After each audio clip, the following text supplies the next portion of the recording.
अस्सलाम वालेकुम नाज़रीन। तो पीसीबी की जीत हुई है, पाकिस्तान की जीत हुई है। तो लेकिन बहुत से लोग जो हैं वो ये एतराज़ कर रहे हैं कि जो पीसीबी ने मुतालबात रखे थे, मतलब ये जो मैच रेफरी के हवाले से मैं बात कर रहा हूँ, जो मुतालबात पीसीबी के थे वो तो पूरे नहीं हुए।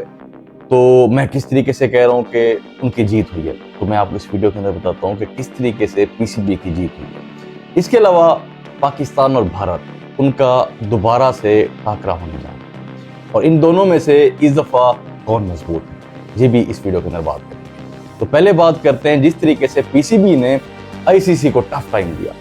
मोहसिन नकवी साहब ने सही टाइम के ऊपर मुदाखलत करके जिस तरीके से आईसीसी को टफ टाइम दिया, तो ये मैं कहता हूँ कि बहुत ही ज़बरदस्त। पीसीबी का खैर मुतालबा ये था कि ये जो मैच रेफरी थे उस टाइम भारत और पाकिस्तान के मैच के दौरान, तो इनको हमारे और किसी मैच के अंदर नहीं होना चाहिए, या इनको मतलब एशिया कप में ही नहीं होना चाहिए। लेकिन ये मुतालबा तो नहीं माना गया। उसकी वजह ये भी है कि आईसीसी के जो चेयरमैन हैं वो कौन है? जय शाह। और जय शाह कौन है? अमित शाह के बेटे। अमित शाह कौन है? नरेंद्र मोदी के वजीर हैं।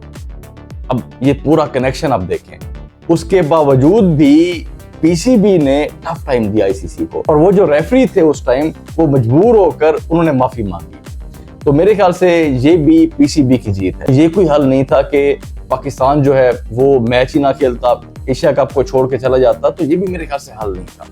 तो ये एक अच्छा फैसला किया गया। तो मोहसिन नकवी साहब ने ये भी बहुत अच्छा काम किया कि रमीज राजा और नजम सेठी साहब उनसे भी मुशावरत की, तो ये भी एक बहुत अच्छा काम किया। तो मुशावरत से उन्होंने फैसला किया जो कि मेरे ख्याल से सही फैसला था। माफी उन्होंने मांग ली, तो पाकिस्तान जो है वो एशिया कप के अंदर स्टैंड कर, क्योंकि पाकिस्तान जो है वो खेल के मैदान को खेल का मैदान समझता। भारत की तरह वो सियासत को खेल के मैदान के अंदर नहीं लेके आ रहे। मतलब पाकिस्तान की ये कोशिश नहीं है कि जिस तरीके से भारत ने सियासत को घसीटा है खेल के मैदान के अंदर, तो मेरे ख्याल से वो एक बहुत ही घटिया काम है। तो पाकिस्तान ने एक स्पोर्ट्समैनशिप जो होती है ना, उसका सबूत दिया है, स्पोर्ट्समैन स्पिरिट दिखाई है। तो बाकी जो हिसाब किताब भारत के साथ है वो अब टाकरा होने वाला है। तो जंग के मैदान के अंदर तो उनका जो गरूर था वो मिट्टी के अंदर मिला दिया गया था। अब इंशाल्लाह इस दफा खेल के मैदान में भी भारत की टीम को शिकस्त दी जाएगी। हमारे बिल्कुल नए लड़के हैं, उनके ऊपर तनकीद भी हो रही है, तो मेरे ख्याल से हम सबको उनके ऊपर तनकीद की बजाय उनको कॉन्फिडेंस देना चाहिए।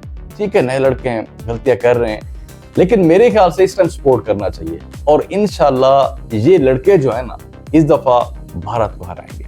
इस दफा भारत को इसी एशिया कप के अंदर हराएंगे। तो भारत को जंग के मैदान के अंदर तो शिकस्त मिली थी, इस दफा खेल के मैदान के अंदर इधर भी शिकस्त मिलेगी उनको। लेकिन हमारे जो बैट्समैन हैं उनको थोड़ा फोकस करने की जरूरत है, क्योंकि हमारे बैट्समैन जो हैं वो स्कोर नहीं कर पा रहे। शाहीन शाह अफरीदी पिछले दोनों मैचेस के अंदर बहुत ही जबरदस्त किस्म की बैटिंग की, तो इस टाइम वो बूम बूम अफरीदी बने हुए। जिस तरीके से शाहिद अफरीदी जो एक रोल प्ले करते थे, शाहीन शाह अफरीदी वो रोल प्ले कर रहे हैं। तो मैं समझता हूँ कि पाकिस्तान को एक अच्छा ऑलराउंडर मिल चुका है इस टाइम।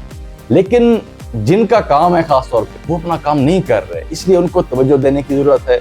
और अगला मैच जो है वो बड़ा अहम है। अगर जीत जाते हैं तो मेरे ख्याल से भारत जो है वो कहीं मुंह दिखाने के काबिल नहीं रहे। जिस तरीके से वो सियासत खेलते हैं ना, सियासत को मैदान के अंदर लेके आते हैं, उनको लग पता जाएगा। हम यही उम्मीद करते हैं कि हमारे जो खिलाड़ी हैं अच्छा परफॉर्म करेंगे और इंशाल्लाह भारत को शिकस्त देंगे।